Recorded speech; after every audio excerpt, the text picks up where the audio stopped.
Указ президента Российской Федерации.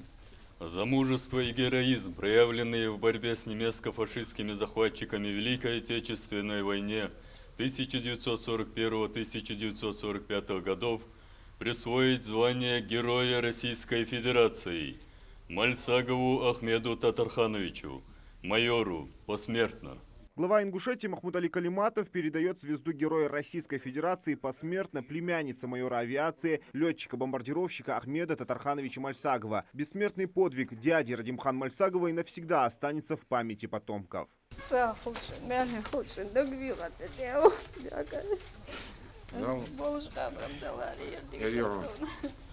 вот официальный документ, который подтверждает, и это оригинал. Просьба только одна. Значит, с протоколу и наградному надо будет копию сделать и передать в музей. Да, мы знаем. Оригинал и Рухалесва.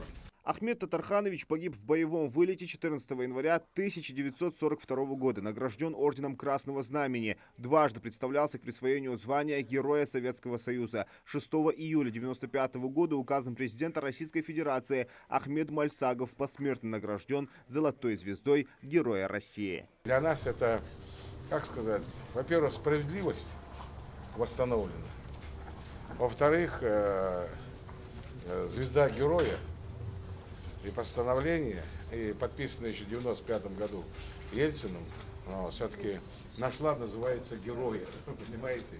Вот. И сегодня, я думаю, все гордятся этим, потому что дух халули не вей, дух хали не вейс.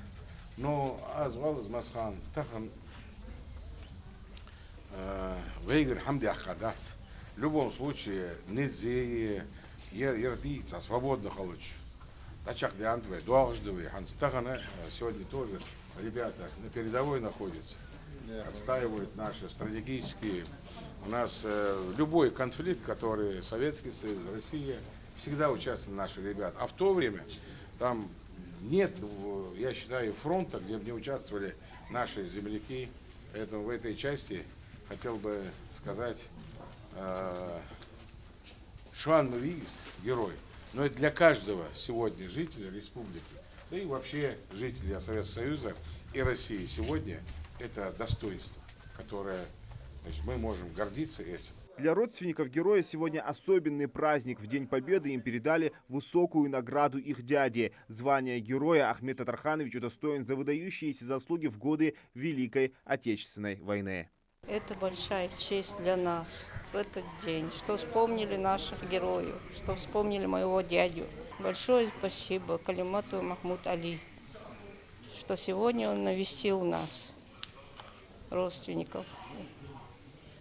Дал барцабол, мастни, саху, мяляхот, малхакакоп, Махмуд Калис.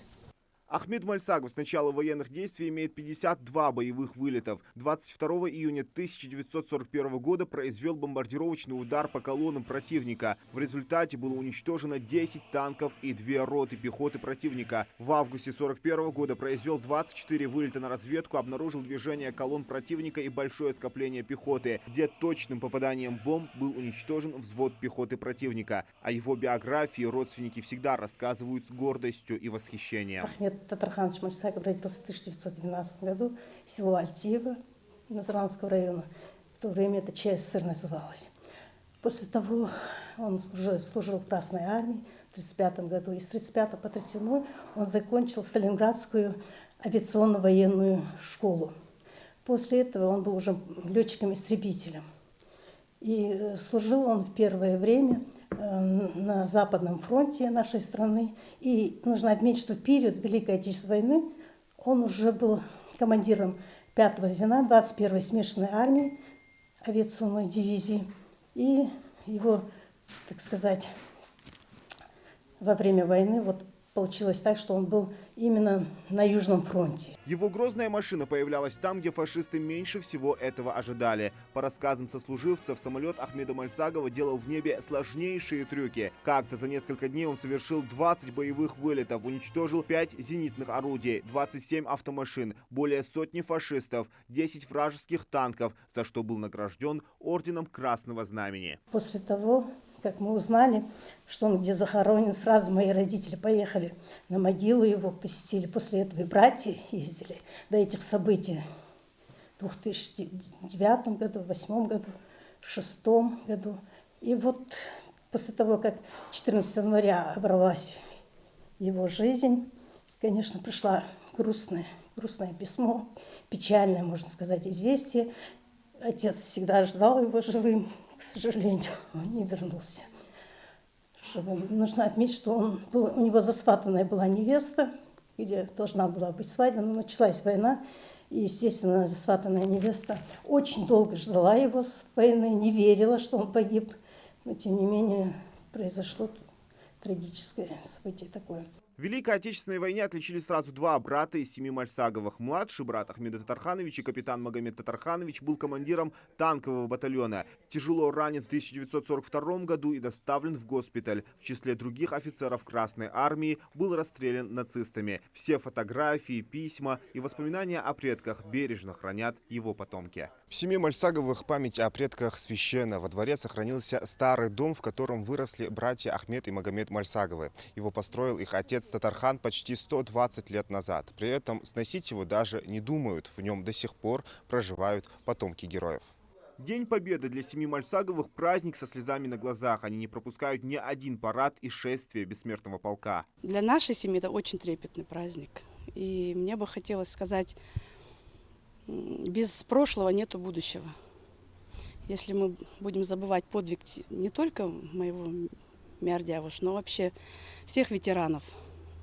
Если мы начнем это забывать, то у нас не будет будущего.